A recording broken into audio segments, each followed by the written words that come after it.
अगर आज से पहले आपको क्यूब रूट फाइंड करने में दिक्कत प्लस टाइम लगता था तो इस वीडियो को देखने के बाद ऐसा नहीं होगा। क्यों नहीं होगा? क्योंकि हम इसमें एक ऐसा मेथड सीखेंगे जिससे आप क्यूब रूट कुछ सेकंड्स में फाइंड कर सकते हो। कैसे? देखो ऐसे, यहां पे हम क्या करेंगे, एक स्लैश लगाएंगे, उसके बाद हम ये 3 डिजिट्स देखेंगे और यहां पे इन 3 डिजिट्स को देखने के बाद 6 लिख देंगे। उसके बाद हम नेक्स्ट वाले 3 डिजिट्स देखेंगे। इन 3 डिजिट्स को देखने के बाद हम थोड़ी सी कैलकुलेशंस करेंगे, कैलकुलेशन सही बैठेंगी और उसके बाद हम लिख देंगे यहाँ पे एक और 6 और ये इसका क्यूब रूट क्या है, 66। अब ये कैसे फाइंड करा, वो वीडियो को पूरा एंड तक देखना, आपको समझ में आ जाएगा। तो चलिए वीडियो को शुरू करते हैं। इस मेथड के लिए आपको क्या क्या चाहिए? कुछ भी नहीं चाहिए, जस्ट ये 1 से लेके 11 तक आपको क्यूब याद रखने पड़ेंगे, 1 से 11 नंबर के। ठीक है, तो बहुत इजी है वो। 1 का 1 आ गया, 2 का 8, 3 का 27, ऐसे करके आपने एक बार याद कर लिए ना अगर दिमाग में ये, उसके बाद ये मेथड आपका इतना ज्यादा इजी हो जाएगा कि पूछो ही मत। उसके बाद दूसरी चीज आपने क्या याद रखनी है, आपने ये याद रखनी है कि अगर मैं 1 का क्यूब रूट फाइंड करने जाता हूं तो मुझे क्या मिलेगा, 1। अगर मैं 8 का क्यूब रूट फाइंड करने जाता हूं तो मुझे क्या मिलेगा यूनिट डिजिट में, 2। मींस एक नंबर के अगर लास्ट में 8 है ना तो आपका उस नंबर का यूनिट डिजिट क्या आएगा, 2 अगर 8 है। लेकिन अगर वहां पे 2 है तो आपका क्या आएगा, नंबर 8। इसी तरह से अगर उसका लास्ट डिजिट 7 है तो आपके उस नंबर का क्यूब रूट जब आप करोगे तो उसका यूनिट डिजिट क्या आएगा, 3। इसी तरह से ये भी आपको नंबर्स याद रखने हैं। देखो 4 का भी सेम है, 5 का भी सेम है और 6 का भी सेम है, 1 का भी सेम है, देन उसके बाद 9 का भी सेम है। तो कुछ ज्यादा याद रखने की जरूरत ही नहीं है इसमें। ठीक है, आपको सिर्फ 2 और 8, 8 और 2, ठीक है, उसके बाद 3 और 7, 7 और 3, बस बाकी सारे के सारे सेम ही आते हैं। अब बात आती है कि मेथड में करना क्या है, ये स्टेप 1, स्टेप 2 एंड स्टेप 3 क्या है। तो स्टेप 1 में हम कुछ नहीं करेंगे, स्टेप 1 बहुत ही ज्यादा इजी है। स्टेप 1 में आपको क्या करना है, ये वाला लेना है नंबर जिसका हम क्यूब रूट आज फाइंड करने वाले हैं अभी के अभी।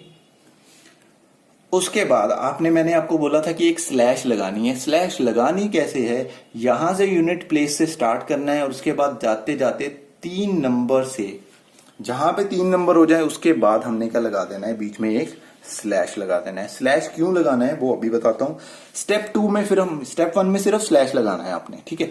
स्टेप 2 में आपने क्या करना है, ये वाला नंबर देखना है किससे खत्म हो रहा है, ये 9 से खत्म हो रहा है। तो अगर मैं इसका क्यूब रूट फाइंड करूंगा तो क्या आएगा, यूनिट प्लेस पे 9 ही आएगा। अब हमें इस नंबर का, इसका क्यूब रूट जब हम फाइंड करते हैं तो यूनिट डिजिट तो हमें मिल गया। अभी हमें एक और नंबर चाहिए, वो हम नंबर फाइंड करते हैं स्टेप 3 में। अब वो नंबर कैसे आएगा, वो नंबर हमें देगा ये 205। कैसे, आपको देखना है किन दो नंबर्स के क्यूब के बीच में ये वाला नंबर आता है। तो यहां पे देखो 125 एंड 216 इन दोनों के बीच में आ रहा है। अब वो स्क्वायर रूट वाला हमने नहीं करना है कि किसके पास है किसके दूर है, वो चीज हमने नहीं करनी है।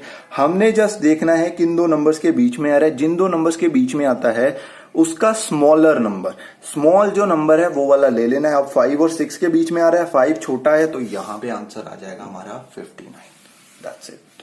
अभी मेथड को आपको पता चल गया होगा किस तरह से इजी बनाया जा सकता है क्यूब रूट का, जस्ट इनकी क्यूब याद करके और यूनिट प्लेस याद करके कि किसके यूनिट प्लेस पे क्या नंबर आएगा। अब हम 1-2 और एग्जांपल करते हैं, देन फिर आपको 5 क्वेश्चन दूंगा मैं होमवर्क के लिए, वो आपको मेरे को इसी मेथड को यूज करते हुए बताने हैं। और फिर मेरे को ये भी साथ में बताना कि मेथड अच्छा है या नहीं है, कितना टाइम अब आपको लगा और आप पहले कितना टाइम लगाते थे, वो भी टाइम मेरे को एक बार कंपेयर करके कमेंट सेक्शन में जरूर बताना। तो हमारे ये 2 एग्जांपल्स हैं, इनको फटाफट से करते हैं। देखो यहाँ पे 3 नंबर्स के बाद मैंने लगा दिया स्लैश, यहां से मेरे को दिख रहा है 2, तो यहां पे आंसर क्या आएगा, यूनिट प्लेस इनका, सॉरी ये हो गया हमारा फर्स्ट स्टेप। उसके बाद सेकंड में देखो यहाँ पे 2 आ रहा है तो यहाँ पे मैं 8 लिख दूंगा इसके यूनिट प्लेस पे। इसका यूनिट प्लेस 8 आएगा और इसका क्या आएगा, 5 आ गया। दोनों का यूनिट प्लेस पता चल गया।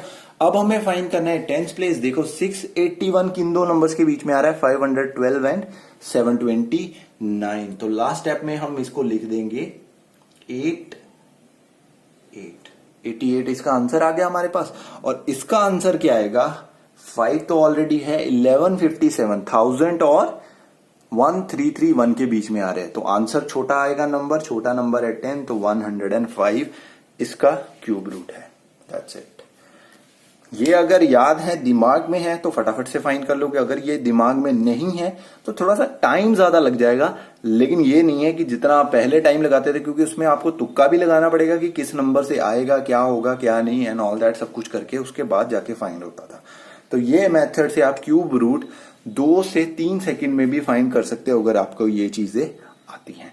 अब हम चलते हैं होमवर्क की साइड पे।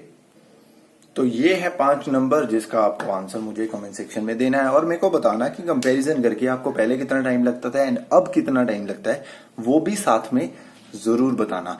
आई होप आपको ये वाली वीडियो, क्यूब रूट की शॉर्टकट वाली वीडियो, आपको हेल्प करेगी क्यूब रूट जल्दी से जल्दी फाइंड करने में। तो मिलेंगे हम अगली वीडियो में कोई और नई और अच्छी ट्रिक के साथ। तब तक के लिए take care and good bye.